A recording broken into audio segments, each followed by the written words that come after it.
안녕하세요. 시작하겠습니다. 21번째 시간으로 오늘은 마가복음 13장을 공부합니다. 우리가 마가복음 13장 하면은 주로 이 소묵시록이라고 부르면서 이것이 마치 계시록의 축소판처럼 사람들이 여겨요. 복음서에 나오는 어떤 말세에 관한 것으로. 그래서 마태복음 24장이 또 그런 얘기고, 누가복음 21장도 역시 비슷한 얘기들이 있죠. 물론 마가복음 13장에 보면은 이 전쟁이라든가 기근, 나라와 나라가 민족이 민족을 향하여 언제 저거 하고, 환란이 그야말로 앞에 쫙 깔려 있고, 마치 어떤 세상의 종말을 대하는 듯한 그러한 그림을 그리고 있지요. 그런데 우리가 전통적으로 이 묵시문학이라고 할 때, 특별히 그 다니엘서나 계시록이나 이렇게 보면은 천사들이 나와가지고 꿈과 그 비전을 갖다가 환상을 해석해 주죠. 그 안에 보면 어떤 동물도 나오고, 그것이 이제 나라를 대신해 가지고 나오기도 하고, 다니엘서에 또 보면은 7장인가 이렇게 보면은 그 나라, 그러니까 이 안 어떤 세대를 그 스키마타이즈 하는 게 나와요. 뭐 금과 같고 은과 같고 동과 같고 뭐 그다음에 철로 만들고 하면서 이렇게 그 역사를 갖다가 스키마타이즈 하는 이런 노력이 있는데, 이러한 모든 것과 어떤 요소도 마가복음에는 등장하지 않아요. 무슨 천상을 여행한다든가 이런 등등의. 그래서 사실 이 마가복음 13장을 묵시록이라고 이렇게 이해하기는 참 어려워요. 무엇보다도 마가복음 13장을 이해할 때 그 문학적인 배경 속에서 이해해야 되는데, 우리가 서문에서 그 전에 그랬죠. 우리들이 앞으로 진행하는 데에서 방법론을 취한다면은 역사적인 접근, 문학적인 이해, 그 다음에 신학적인 어떤 해석을 가한다 그랬어요. 역사적인 접근이라는 것은 성서가 쓰여지고 읽히고 한 그 역사의 자리에서 먼저 성서를 살펴보고, 또 똑같은 사건도 전달하는 방식에 따라서 그 문학적인 어떤 구성이 달라요. 그래서 거기에 강조하는 바가 있고 그렇죠. 예, 그런 것도 살펴보고, 이것이 옛날 얘기가 아닌 지금 우리들에게 하는 얘기로 볼 때 그 신학적으로 어떻게 그 re-apply 하냐, re-signify 하냐, 옛날 것을 오늘날의 상황 속에서 이러한 것을 방법론으로 제시했는데, 오늘 이 세 가지에 맞춰서 한번 마가복음 13장을 공부해 보기로 하겠습니다. 그래서 먼저 역사적인 상황을 속에서 마가복음 13장을 이해하기 위해서 그 유대 전쟁과 예루살렘 성전이 무너지는 것에 관해서 살펴볼 필요가 있지요. 아무래도 마가복음의 배경은 유대 전쟁으로 알려졌어요. 서기 66년부터 73년까지.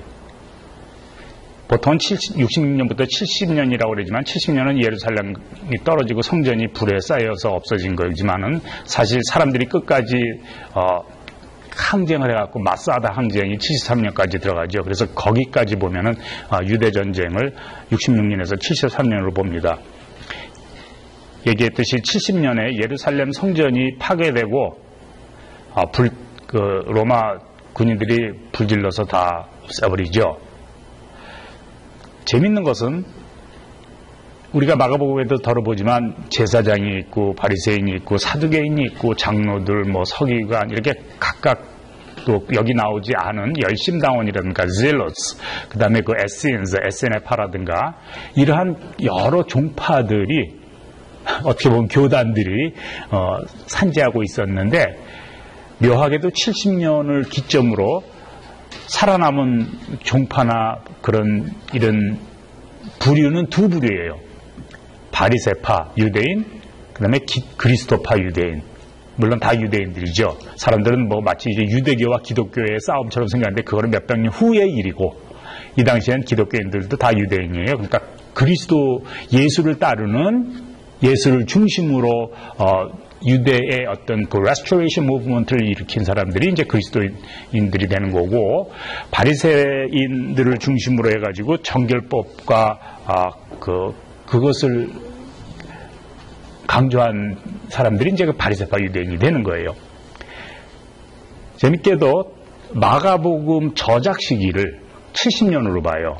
학자에 따라서 70년 전이다, 70년 후다. 그 얘기를 하는 이유는 바로 70년 전이면은 예루살렘 성전이 무너질 거라고 한 것이 퓨어 예언이 되는 거고, 70년 후면은 이미 그걸 떨어진 걸 보고서 쓰는 거고, 그렇기 때문에 안 봐도 비디오겠지만은 대체로 근본주의자라든가 이런 쪽에서는 앞으로 자꾸 올리죠.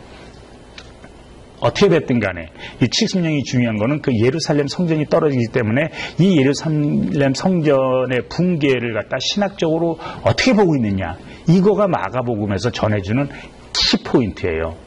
그걸 읽지 못하고 여기서 무슨 뭐 묵시록이니 마지막 때 일어날 일이니 하는 거는 완전히 구름 잡는 얘기예요. 그거는 요세푸스라는 유대인 역사가 있어요. 그 사람은 로마 어떤 군인으로 바로 이 전쟁에도 참여했던 사람이고, 그래서 유대인 사람들한테는 많이 욕을 먹지만 어떻든 이 사람이 그 유대 역사를 갖다가 썼을 뿐만 아니라 유대 전쟁사도 썼어요. 그래갖고 기원전 170년부터 자기가 살아있을 때까지 쓴 것을 갖다가 Jewish War, 그래가지고 총 7권의 방대한 책을 썼는데, 이 170년이라고 하면 이것이 뭐에 관계가 있냐면은 기원전 173년부터 167년이 소위 그 마카비 전쟁이 나중에 일어나는 건데, 그 당시에 뭐냐면 시리아 왕 안티오쿠스 에피파네스 4세가 유대 땅에 들어와가지고 예루살렘에 들어와가지고 그 민족성을 말살하기 위해서, 그 종교를 말살하기 위해서 예루살렘 성전에다 제우스 신상을 세우고 거기다가 절하게 하고 제물을 드리게 하고, 이 특별히 유대인들에게는 금기로 취급되는 그런 돼지의 피를 갖다가 성전에 뿌리든가 해가지고 거기에 완전히 눈이 뒤집혀져 갖고 사람들이 들고 일어나죠. 비슷한 상황이 70년에 또 일어나는 거예요. 그래서 두 개를 비교할 수 있는 그런 것이 되는데, 일단 오랜 그 로마 제국의 통치하에서 경제 상황이 악화되고, 그러는 가운데 유대인하고 로마인 사이에 긴장이 고조됐겠죠. 옛날에 한국의 그 강점기 시대를 생각해 보면은 그래요. 일본 사람이랑. 그런가 보면 또 일본 사람들 밑에서 또 붙어갖고 더 한국 사람들 못 살게 하는 고등계 형사도 있잖아요. 그러니까 그 사람들이 여기서 보면은 뭐 제사장이고 서기관이고 이러한 것으로 보이기 때문에 사람들이 제사장 집을 공격하고 거기에 이제 뭐 물건들을 다 약탈하고 그랬죠. 뿐만 아니라 관공서를 침입해갖고 거기에 있는 이제 문서, 그거야 뭐 빈문서라든가 이런 걸 거 아니야? 이런 걸 다 불태우고, 그건 어느 경우나 마찬가지죠. 우리 한국에도 옛날에 그 홍경래는 아니고 무슨 일어날 때 보면 일단 그 문서부터 잡아서 없애버리죠. 뿐만 아니라 이 소위 의적들에 해당하는 사람들이 많이 일어나가지고 그 무력 봉기, 항쟁을 하지요. 그 사람들이 스스로를 그리스도라고 이제 칭하는 거예요. 물론 거기서는 이제 왕된 그리스도의 역할은 하지만은, 전에 언젠가 그 리차드 홀즐의 책을 소개한 바 있는데, 그 메사야, prophets, bandits. 그래서 이제 그 얘기했어요. 그 bandits라는 게 이것이 꼭 강도라기보다는 의적에 해당하고, 그러한 부류가 이제 또 prophets 되고, 또 거기서 이제 맛이 조금 가면 이제 메사야, 자기가 그리스도라고 얘기하는 이런 그룹들이 생겨났다고 그러는데, 이 유대 당시 역사적으로 보면 그 헤롯 대왕이 있을 때부터 현재 그 지금 한 70년대까지 큰 것만 한 4군번의 그 항쟁이, 밀란이 있었고, 그다음에 크고 작은 그 밀란은 뭐 수없이 있다고 그랬어요. 그래서 시리아에 주둔하고 있는 그 레기온, 그것이 우리 5장에 보면 레기온 나오죠. 근데 그것이 들어와가지고 진압하고 뭐 이러한 얘기가 이제 진행되는 거예요. 그래서 결국은 그러한 레기온이 쳐들어와가지고 그 70년에는 전부 예루살렘을 쓸어버리죠. 이 마가복음 오늘 본문에 보면은 바로 이러한 유대 전쟁을 암시하는 그런 구절들이 있어요. 전쟁과 전쟁의 소문을 듣고 민족이 민족을 나라가 나라를 대적할 때 뭐 이런 거는 보면은 이게 유대 전쟁 상황을 말하고 있죠.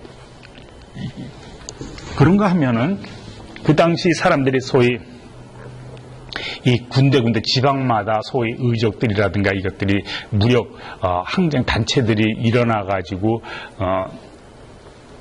로마에 맞서서 싸우면서 사람들한테 거기 조인하라고 그랬겠죠. 근데 마가복음 공동체에서는 그 사람들의 뜻을 따르지 않는 거예요. 마가 공동체는 물론 로마의 제국주의라든가 거기에 빌붙어 사는 그 사람들도 반대해요. 그렇다고 거기에 같이 맞서서 총칼로 일어나는 것도 반대를 하는 거예요. 그러니까 이거는 소위 violent한 그러한 대처도 싫어하는 거라고요. 그러면서 바로 그 사람들을 가리켜서 거짓 그리스도라고 말하고 있는 거예요. 그 사람을 가리켜서 거짓 예언자라고 그렇게 말을 하고 있어요. 그래서 자기네들의 어떤 소위 그 정치적인 신학적인 입장을 밝히고 있죠. 사람들이 보면은 이걸 이제 어떤 마지막 때의 상황으로 보면은 이 전쟁이 나고 더군다나 유대 사람들에게는 예루살렘은 하나님이 택한 성소고 특별히 예루살렘 성전은 하나님이 거기 거한다고 생각하는 이건데 이것이 다 무너졌다 그러면 세상의 끝이죠. 근데 세상의 끝이라고 여길 만한 이때에 그러나 아직 끝이 아니니라. 그 다음에 그 많은 고난이 시작되지만 이거는 그냥 고난의 시작일 뿐이다 그래요. 그러니까 앞으로 마가복음 공동체들이 계속적으로 경험하고 겪어야 될 고난과 환란이 중처마다 많다 그 소리를 하고 있는 거예요. 실제 보면은 마가복음 공동체가 너희가 회당에도 넘기고 공회에도 잡혀가고 무력자들 앞에서 임금 앞에 서게 될 것이다. 그런 얘기가 있어요. 그건 뭐냐면 이 사람들이 어떤 면으로든 로마 제국 무력자 권력자에게도 동조하지 않고 그렇다고 회당이라든가 공회라든가 이러한 유대인 그 적기 당파에도 휩쓸리지 않고 그러니까 양쪽에 다 어떤 미움을 받는 그런 상태에 있는지도 몰라요. 아까 얘기했듯이 그 마가복음 13장을 읽을 때에는 무엇보다도 그 문학적인 배경 속에서 읽어야 돼요. 마가복음 13장은 일단 마가복음 12장이랑 연결시켜 봐야죠. 그 앞에 거니까. 마가복음 12장은 11장이랑 연결시켜 봐야 되고 그러니까 그거는 전부 마가복음이라는 전체에서 읽어봐야 돼요. 일단 마가복음에는 어떤 이렇게 긴 설교라든가 담화가 2번 나오죠. 4장에 한 번 나오고 지금 13장에 나와요. 4장은 비유로 나오고 갈릴리에서 있었어요. 13장은 어떤 묵시적인 이런 얘기지만은 요거는 예루살렘에 있는 거예요. 4장은 1장부터 3장까지 예수님이 그 예루살렘에서 올라온 그 지배 체제의 대표들 무슨 바리새인이라든가 서기관들이라든가 헤롯 당이라든가 이 사람들한테 이 사람이 죽이려고 하자 이제 그 피해서 그 제자들을 가리키는 그런 장면이에요. 지금 13장은 역시 예수님이 예루살렘 본토에 들어가가지고 거기서 소위 그 지배체제의 핵심이 되는 성전 거기서 그 제사장과 장로와 서기관들이 일일이 와가지고 예수께 도전하고 이제 도전이 없자 예수가 오히려 그들에게 묻고 서기관들에게 물으면서 어째서 니네 신학에서는 다윗이 그리스도라고 그러냐 뭐 이제 이런 등등의 이제 얘기를 하는 거예요. 피하기보다는 오히려 도전하는 이런 상태에서 이제 완전히 그 다음에 가부의 과산을 다 뺏어먹는 이러한 성전 체제를 떠나면서 13장이 들어와요. 이렇게 예수님은 관심이 성전에만 있었어요. 그래서 11장에 예수님이 예루살렘 성전에 딱 들어오는데 들어오자마자 성전으로 들어가죠. 그리고 한 바퀴 둘러보고 난 다음에는 나오고 그 다음날 가서 상을 엎어버리기, 그러니까 뭐 money changers 상 엎어버리고 무슨 뭐 비둘기 파는 사람 의자를 엎어버리고 사람들 매매하지 못하게 다 막고 이러니까 예수님이 거기에 이제 관심이 있었던 거예요. 그러면서 나중에는 그 서기관 서기관들과도 서기관들 조심하라 그러면서 이 성전이라든가 이런 데 상자를 차지하려고 그러고, 근데 그 서기관들이 과부의 가산을 다 뺏어 먹은 그 서기관들이 과부랑 같이 또 다음날 또 예배를 드리는 거예요. 근데 그것도 이 과부는 2랩던인가 해갖고 그야말로 우리가 그때 계산해보니까 잘해야 햄버거 하나도 못 먹을 만한 그러한 돈인데도 그것도 또 11전이 뭐냐 갖고 또 내야 되니까, 이러한 성전 시스템에 예수님이 그때 공손하게 그 예배 보고 있는 게 아니라 누가 헌금 얼마 하나 누가 하나 이러고 쳐다보고 있었다고 그러잖아요, 건너편에서. 그러니까 이 창전 체제에 아주 못마땅해 한 그런 상태에서 이제 더 이상 볼 거 없다면서 나가고, 그리고 오늘 첫 마디가 그거예요. 성전이 이렇게 네 눈에는 멋있게 보이냐? 800억짜리 그런 무슨 뭐 엄청난 교회가 있고 그렇게 굉장해 보이지, 돌 위에 돌 하나 남지 않고 다 무너져 버리라고 그런 얘기를 하는 거예요. 그러니까 제자들이 묻는 거예요. 이런 일이 언제 일어날까요? 그래가지고 등장하는 게 오늘 예수의 13장, 소위 우리들이 아무 생각 없이 소묵시록이라고 하는 그 얘기예요. 제자들이 물어요. 언제 이런 일이 일어납니까? 우리 한국말에는 전부 다 언제 이런 일이 일어납니까? 이렇게 번역을 하고 있어요. 이런 일이 뭐예요? 무너지는 것 같이 보이죠? 그런데 이게 우리말이 이런 일이라고 번역해서 그래요. 언제 이런 일들이, 그래, 그거예요. 타오타. These things. 이런 일들이 언제 일어납니까? 그건 성전 붕괴 사건만을 놓고 얘기하는 게 아니에요. 성전 붕괴 사건은 아까 앞에서 얘기했듯이 only the beginning, not the end. 끝이 아니니라 시작일 뿐이다, 그거예요. 그러니까 이러한 일련의 여러 일들이 언제 일어나냐 얘기예요. 전쟁의 소문, 예루살렘의 성전이 무너졌다는 이러한 것이 그러한 의미에서 세상의 종말이 아니고 다만 앞으로 많이 일어날 거에 그 시작일 뿐이다, 그런 얘기를 하는 거예요. 그리고 그러한 일어나는 일 중에 또 뭔 일이면은 예수님이 언제 이런 일이 일어납니까? 언제라고 이렇게 뭐 딱 잘라 얘기를 안 하고 그냥 일련의 사건들을 그냥 축축 얘기해. 언제 일어날는지는 몰라도 이런 일들이 일어난다. 뭐냐? 거짓 그리스도들과 거짓 선지자들이 일어날 거다. 그래갖고 많은 사람들을 lead astray. 그걸 뭐 어떻게 얘기해야 될지 모르겠어요. 그러니까 인도를 잘못하는 거예요. 소경이 소경을 인도하면은 잘못 인도하는 것처럼 우리가 이 말을 가장 많이 쓸 때는 뭐냐면 지도자가 lead astray. 잘못된 신학 가지고 가는 걸 그걸 lead astray 그렇게 얘기를 하는 거예요. 또 제자들 너희들이 많은 핍박을 받게 될 것이다. 그 얘기를 또 해요. 그리고 또 하나가 멸망에 가증한 것이 예루살렘에 서게 될 것이다. 이런 일들은 바로 그 세 개를 다 포함하고 있는 거예요. 먼저 거짓 그리스도가 거짓 선지자들 얘기는 소위 그 앞뒤로 브래킷이 되어 있어요.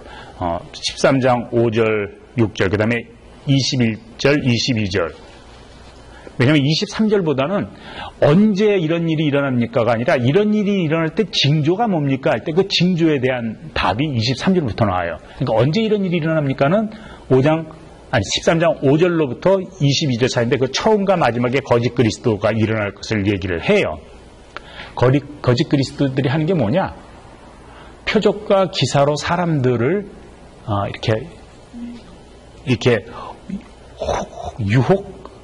혹세무민 이런 걸로 잘못 이끌어간다 얘기예요. 뭐 그냥 이게 비근한 예는 아니겠지만은 대체로 뭐 사람이 똑바로 보고 정치적으로라든가 사회적으로 똑바로 봐야 될 때 이걸 잘못 인도하는 게 뭐냐면 스포츠하고 종교 부흥사 강사들이에요. 이 사람들이 가지고 있는 분이라든가 그 의로운 이러한 감정을 스포츠에서 쉽게 풀어버리게 하고 종교로 쉽게 무마시키는 이런 일이라고요. Lead astray. 이것이 거짓 그리스도고 거짓 선지자다 하는 그 얘기예요. 마가복음에는 표적, 이 사인, 기적 가끔 그렇게도 번역이 되는데 이런 것에 별로 관심이 없어요. 그러니까 예수가 한 일을 이걸 기적으로 보면은 이건 우스운 얘기예요. 바리새인이 와서 우리에게 표적을 하나 보여주시오, 기적을 보여주시오. 그러니까 어째서 이 세대가 기적을 요구하느냐, 표적을 요구하느냐, 그러고 그냥 휙 떠나버리잖아요. 제자들이 역시 표적을 구하는 거예요. 이런 일이 일어날 때 어떤 징조가 있겠습니까? 이걸 물어보는 거예요. 물론 바리새인들은 예수를 시험하려고 표적을 구했다고 그랬는데 제자들은 뭐 시험하려는 그런 의미는 아니었어요. 그리고 바리새인은 지금 하나 보여주시오 그런데 제자들은 지금 보여달라는 게 아니라 앞으로 일어날 때 어떤 징조 표적이 있겠냐 그 얘기를 묻는데 역시 거기에 대해서 예수님이 가타부타 얘기를 안 하죠. 근데 다만 뭐 이렇게 썩 좋아하는 건 아니에요. 두 번째로 제자들 이야기를 하는데 여기서 이런 일들이 무엇을 말하든 간에 초점은 꼭 제자들 얘기로 돌아와요. 다른 얘기 하지 말고 내 얘기, 우리들 얘기를 해라. 그래서 제자들의 삶의 현장으로 되돌아오는 거예요. 예루살렘이 무너지든 성전이 날아가든 니네가 고난을 받을 거다 그 얘기를 하는 거예요. 회당과 공회, 권력자들 앞에서 고난을 당할 것을 말하고 있죠. 이것을 근본주의라든가 이제 소위 그 세대주의, 나는 그걸 내가 신학교 가기 전에는 세대주의라는 거, dispensationalism 이런 걸 들어봤어요. 신학교 가서는 못 들어봤는데, 그러니까 또 완전히 이제 근본주의에서도 완전 저기로 가면 이제 세대주의로 가나 본데, 그때 제가 이게 다 그때 몇십 년 전에 그 교회 다닐 때 들었던 얘기인데, 그 사람들이 이해하던 이것이 대환란, 소위 트리뷸레이션을, 대환란을 말하는 게 아니다 하는 거예요. 제자들이 자기네들이 당하는 얘기예요. 그러면은 예수님은 안 당하고 제자만 당하냐? 아니에요. 제자들도 당해 고난을. 왜냐? 예수가 당했던 고난을 그대로 당하는 거예요. 예수님이 내가 예루살렘에 올라가면은 대제사장들과 장로들과 서기관들에게 버림을 받고 그래서 이제 고난받고 죽고 3일 만에 부활하고 이런 얘기가 나오잖아요. 제자들이라는 것은 스승된 예수의 삶을 배우고 담고 쫓아가는 길이기 때문에 길에서 따르는 거기 때문에 똑같이 부딪힐 수밖에 없어요. 왜냐? 예수의 길과 세상의 길이 달라요. 예수의 도와 세상의 도가 다르고 예수의 가치관과 세상의 가치관이 달라요. 예수의 신학과 예수의 복음과 세상의 복음 가치관이 다르기 때문에 그렇죠. 아까 거짓 그리스도, 거짓 선지자라고 말한 그 사람들은 복음이라는 이름을 빌려서 세상의 성공 신화를 말하고 있죠. 근데 그것은 예수가 전하는 그런 복음과 신학이 아니기 때문에 부딪힐 수밖에 없어요. 그래서 거기서 고난이 온다 그 얘기예요. 그것이 제자들이 앞으로 살아가는 운명이에요. 이 고난의 핵심에 보면은 멸망에 가증한 것이라는 말이 있는데 abomination of this desolation 그런 표현이에요. 이게 다니엘 나오는 그 얘기인데 이것이 이제 어떻게 되냐면 역사적으로 보면은 이스라엘과 유다가 아시리아와 바벨론에 의해서 멸망을 당하죠. 그리고 후에 그 바벨로니아를 이기는 게 페르시아예요. 그래서 그 페르시아가 나중에 333년 정도 돼가지고 그때 소위 그 알렉산더 더 그레이트, 알렉산더 대왕한테 전부 정복을 당하죠. 알렉산더 대왕이 뭐 10년이가 남짓 통치하고 난다면은 자기 소위 부관들한테 4명한테 나눠줘요. 그래서 그것이 세상을 나눠 먹고 그런데 이 팔레스타인, 유대가 속한 요 땅은 한 번은 시리아 쪽에서 접근하고 한 번은 이집트에서 쪽에서 접근해요. 왜냐하면 이 4명이 서로 나눠 먹는데 그래서 어느 왕조가 더 크냐에 따라서 셀리쿠스 이거면은 그 시리아 쪽이에요. 그쪽에 그 당시에는 이제 지배를 받고 있었죠. 그랬을 때 그 시리아 왕 안티오쿠스 에피파네스가 유대인의 종교를 말살할 목적으로 이렇게 신상을 세우고 그랬다고 그랬어요. 그것 때문에 그 마카비 전쟁이 일어나는 거죠. 그러면서 멸망에 가증한 것이 있을 텐데 거기서 보면은 읽는 자는 깨달을진저 이런 말을 거다가 문구에다 쓰고 있어요. 그건 뭐냐요? 아는 사람은 알 거다 얘기죠. 200년 전 이 똑같은 일이 예루살렘에 일어났었으니까 이를 보면서 아는 사람은 알 거다. 그런 얘기도 되는 거예요. 그러면서 과거의 역사를 상기시키는 거죠. 또 하나는 현재 일어나는 사건, 이게 70년에 마가복음이 써졌다고 보고 최근에 겪었던 그런 이야기예요. 그러니까 그것을 보고 현재가 지금 예수가 말하는 이러한 고난의 중간에 있구나 하는 것을 느껴라 얘기죠. 중요한 것은 그런데도 아직 끝이 아니다. 그 얘기예요. 그러면은 이런 일이 일어날 때 무슨 징조가 일어나느냐? 직접적인 대답은 주지 않고 두 가지를 얘기해요. 하나는 온고해지신, 이건 뭐냐면은 옛 것을 통해서 새로운 것을 안다 얘기해요. 그러니까 옛 전통을 돌아보면은, 옛 역사를 돌아보면은 오늘날 어떻게 돌아갈 것을 안다 그 얘기죠. 마치 우리가 지난 시간에 일이간지 이 공자가 얘기했던 말이지만 하나로 전체를 꿰뚫는 것처럼 이 구약 당시 이 사람들은 그냥 성서지만 어떤 성서와 전통을 아는 사람들에게는 역사는 반복되기 때문에 보면은 지금 때가 어느 때인지 안다 얘기예요. 일단 거기서 그러면서 얘기해 보면은 다니엘이 본 환상을 말해요. 제가 거기에는 다니엘서를 같이 썼는데 그것만 제가 읽어보면은 다니엘이 7장에 본 환상 중에 이런 게 있어요. 내가 또 밤 이상 중에 보았는데 인자 같은 이가 하늘 구름을 타고 와서 옛적부터 항상 계신 자에게 나와 그 앞에 인도되매 그에게 권세와 영광과 나라를 주고 모든 백성과 나라들과 각 방언하는 자로 그를 섬기게 하였으니 그 권세는 영원한 권세라 옮기지 아니할 것이요 그 나라는 패하지 아니할 것이니라. 이게 지금 왜 이 얘기에서부터 나오는 게 뭐냐면 인자가 구름을 타고 영광 중에 올 거다 하는 그 표현 때문에 그래요. 우리가 인자가 구름을 타고 영광 중에 온다 그러면 사람들이 어떻게 생각하냐면 저 구름에 예수님이 있고 천사들과 더불어서 우리한테 오는 이 그림을 상상을 해요. 그러면서 이제 이게 재림이라고 그러는 거죠.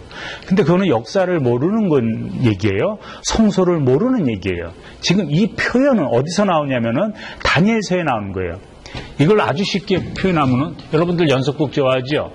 이제 연속극 오늘이 몇 편인지 몰라도 그 연속극을 보는 거예요. 아니면 영화를 봐. 근데 화면에 이렇게 보니까 여기 하나님 옛적부터 계신 이가 있어요. 거기서 인자 같은 이가 와가지고 그 앞에서 이 나라와 권세와 영광을 전부 다 받는 거예요. 뭐냐면은 이 옛적부터 있는 이가 온 세상을 만들고 그걸 다스리는 사람이기 때문에 그 주권이며 그 권한이며 이걸 갖다가 누구에게든 원하는 사람한테 주는 거 아니에요. 근데 이제는 현재 이 체제가 다 틀렸기 때문에 그래서 그거를 새로운 인자 같은 이에게 이 권세를 넘겨준다 얘기예요. 그 앞에 보면 또 이런 얘기도 있어요. 해와 달이 빛을 잃고 별들이 떨어지고 이 세상이 막 흔들리고 그런다는 거예요. 해, 별, 달 이건 전부 다 신들이에요. 당시에 코스모올로지에서는. 그러면 이거는 뭐냐면 신들이 자기의 맡은 구역이 있어요. 그러니까 그 신들의 이것이 나라로 보면 나라와 나라가 대적하는 거고, 그러니까 이러한 통치로서 이걸 옛날 얘기로 보면은 결국 너희들이 현재 잘못하고 있기 때문에 그 통치자가 바뀌고 세상이 바뀐다. 이 얘기를 지금 그림으로 보여주고 있는 거예요. 영화로 보여주고 있는 거예요. 동영상으로. 그런데 요거를 인자 같은 일을 인자로 해석할 수는 있지요. 옛적부터 계신 일을 하느님으로부터 얘기할 수 있어요. 그러니까 인자가 하느님한테 간다 이렇게 얘기하는데 그러면 다니엘은 뭐예요? 구경꾼이라고요. 구경꾼이 아니라 증인이죠. witness. 근데 그러면은 거기서 인자 같은 이가 다니엘한테 와요? 하나님한테 가는 거를 다니엘은 볼 뿐이라고요. 그러면 여기 마가복음에서 인자가 구름을 타고 오시리라. 구름을 타고 누구한테 와? 나한테 오는 게 아니야. 하느님한테 가는 거야. 그걸 내가 보는 거예요. 그러니까 나는 뭐냐? 세상이 뒤바뀌는 걸 보는 거지요. 내가 무슨 하느님한테 무슨 선물 받으려고 인자가 오는 게 아니라 이거 참 우리 여기서 진짜 회개하고 좀 생각을 바로 해야 돼요. 그러니까 인자가 우리에게 오는 것이 아니고 하나님한테 오는 거를 우리가 본다 하는 것은 무슨 뜻이냐? 현재의 체제가 멸망할 거다. 하나님의 나라가 도래한다. 그 얘기를 옛날의 말을 빌어서 하는 거라고요. 또 하나 재밌는 표현이 있는데 무화과 나무의 그 비유를 배우라 그러면서 뭐 잎이 순하여지고 뭐 이렇게 뭐 잎사귀 많아지면 여름이 온 줄 아나니 인자가 온 줄을 알아라. 인자가 온다는 건 이건 세상의 끝이라는 거죠. 세상의 끝이라는 거는 뭐냐? 현 체제의 종말을 말하는 거예요. 그럼 우리가 물어야죠. 아니 무화과 나무 여름하고 이 끝난 게 뭐냐? 이게 제가 아모스 전공이었기 때문에 이걸 공부하면서 착 알았어요. 아모스에도 똑같은 얘기가 나요. 8장에 아모스가 이상을 보는데 하나님이 여름 실가를 달라달라 보여주면서 이게 뭐냐? 그러니까 여름 실가예요. 끝이 이르렀느니라 요 말을 해요. 히브리어에서 여름은 카이츠예요. 끝은 케이츠. 네가 카이츠를 보느냐? 케이츠가 왔다. 얼마나 멋있는 말이야. 이건 이걸 월드 플레이인데 이걸 말장난이라고 그러면 안 되죠. 이건 말에 어떤 기교가 있는 거죠. 문학적인 센스가 있는 거예요. 우리도 문학에 대해서는 여기 또 시와 문학에 대해서는 대가가 앉아 있지만은 어떻든 그때와 그 시는 몰라. 아무도 몰라. 며느리도 몰라. 그렇지만은 그때와 그 시는 모르지만은 그때와 그 시를 읽을 수 있는 눈은 있어야죠. 그것이 세대를 읽는 눈이고 세태를 읽는 눈이에요. 마태복음에 보면은 내가 무슨 뭐 날씨가 붉어지면 어떻게 되고 어떻게 한다 그러잖아요. 천기는 분별할 줄 아면서 시대의 때는 구별할 줄 모르니 이런 말이 있어요. 바로 시대의 때를 구별하는 그 눈이 있어야 되는데 그러려면 어떻게 돼야 돼? 깨어 있어야죠. 그래서 깨어있으라 깨어있으라를 그렇게 많이 말해요. 이 보다 블라포 단순히 I see 보다라는 말인데 이 13장에만 5번 나오는데 처음에는 보다가 그냥 do you see? 네가 이 성전의 아름다움을 do you see? 그 보냐 그거예요. 근데 그 다음에 4번 쓰인 거는 보다를 주의하라 watch 그런 뜻으로 그러니까 해석을 하고 있어요. 그와 함께 이 깨어있으라 하는 말도 이 13장에 많이 나와요. 그러면 이렇게 살피라, 깨어있으라 이것이 무슨 말일까? 어떤 말이든 간에 우리가 생각할 때는 그 반대 개념하고 같이 놔야 돼요. 자지 말고 깨어있으라.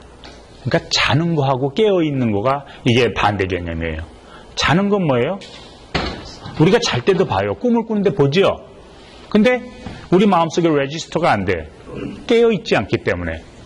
우리가 뭐를 이루고 멍하니 쳐다봐도 많은 걸 보지만은 이게 내 마음속에 레지스터가 안 돼요. 의식이 깨어있지 않기 때문에 그래요. 불교에 보면은 깨어있다 이런 말을 많이 써요. 알아차림이라는 그런 의미로도 쓰죠. 시간이 많이 갈 것 같아서 그 자세히 얘기는 안 하는데 여러분들 쓴 거 읽어보세요. 거기서 8정도 중에 하나가 정념이에요. 바르게 깨어있는 거예요. 알아차리는 거예요. 이것을 우리 기독교와 생각해 보면 내 안에서 나를 봐야 되는 거예요. 현실에 휩쓸리는 나를 보는 게 아니라 그 안에서 보는 게 아니라 거기와 약간 뒤치돼 갖고 내가 이 짓을 하고 있고 내가 이런 생각을 하고 있고 이것을 보는 거예요. 근데 그 나를 보는 참 나는 내 안에 있는 거예요. 하느님이 계신 자리고. 그래서 성령과 합해 있을 때 내가 어떠한 생각을 하는지 내가 무슨 짓을 하는지 알아차릴 수가 있죠. 성령과 함께 할 때 나와 하나님과 그 다이얼이 딱 맞아떨어질 때 우리가 이걸 깨어있다고 얘기를 해요. 그때와 그 시는 아무도 모른다. 그럼 뭐예요? 그때와 그 시는 시간에 매인 게 아니라는 뜻이 어떻게 보면은 시간을 초월한다는 그런 얘기죠. 그러니까 그때와 그 시를 미래의 어느 때로 시점에 고정시키지 말고 오늘 하루를 최선을 다해서 살아라 하는 게 그것이 오히려 그때와 그 시를 모른다를 우리에게 적용하는 말로 볼 수 있어요. 종말론적인 삶이란 에스케탈로지, 종말론이 에스케탈로지죠. 에스케탄 하면 그거는 에스케토스 요에 저거 이제 거기서 나오는 거죠. 마지막이라는 거예요. 에스케탈로지 하면 로고스 of 에스케탄, 마지막 때에 관한 공부가 종말론이에요. 근데 종말론은 가만히 있어갖고 종말을 생각하는 게 종말론이 아니에요. 내 삶을, 오늘의 내 선택을 인생의 마지막으로, 세상에서 삶의 마지막 순간에 하듯이 산다. 이것이 종말론적인 삶이죠. 그래서 종말론적인 삶이란 오지 않는 미래를 기다리는 게 아니에요. 그래서 천국을 기다리는 게 아니고 현실에서 무의미하게 나중을 바라고 그냥 시간을 보내는 게 아니라 주어진 시간과 기회를 최선을 다해서 사는 것이 종말론적인 삶이에요. 매일 매 순간이 이 세상의 마지막 순간이다, 마지막 삶이다 하는 그러한 각오와 태도로 사는 게 종말론적인 삶이고 그런 신앙이죠. 마가복음 13장에 종말론적인 의미를 담고 있다면 재미있게도 성전을 무너뜨린 것은 로마 제국이고 이방인이지만은 그것을 허락한 이는 하나님이다. 그것이 종말론적인 신앙이에요. 성전이 무너진 것은 하나님의 심판의 결과다. 왜냐? 성전이기 때문에 지켜야 한다는 그런 생각은 거짓 선지자의 신학이고, 교회이기 때문에 지켜야 된다는 그런 거는 거짓 그리스도 정치가의 가치관이다 얘기해요. 거짓 선지자, 거짓 그리스도의 신학과 가치관 때문에 하느님이 그것을 담고 있는 성전과 성전 체제를 무너지도록 했다. 이렇게 읽어내는 게 마가복음이 당시 사회적으로 일어나는 이런 현상을 보고서 신학적으로 해석해낸 것이에요. 그것이 종말론적인 신학이 있었기에 가능한 거죠. 예수가 성전에서 목격한 일들 11장부터 12장에는 성전 안에 폐악이 난무하고 가득 찬 그런 거예요. 성전 체제 자체가 아주 썩었기 때문에 이것은 없는 것이 더 좋다고 생각하는 거예요. 오늘날에도 보면은 예수의 복음, 예수의 신학이 차야 할 교회에, 기독교 안에 거짓되고 더러운 신학이 만연해 있어요. 재물과 권력을 탐하는 거죠. 그것이 마가복음에서 말하는 바 더러운 영이죠. 더러운 귀신이죠. 그것의 산물이기 때문에 그런 이념을, 그런 이데올로기를 담는 그런 성전은, 교회는 무너진다 하는 것이 종말론적인 신앙입니다. 여기까지 합니다.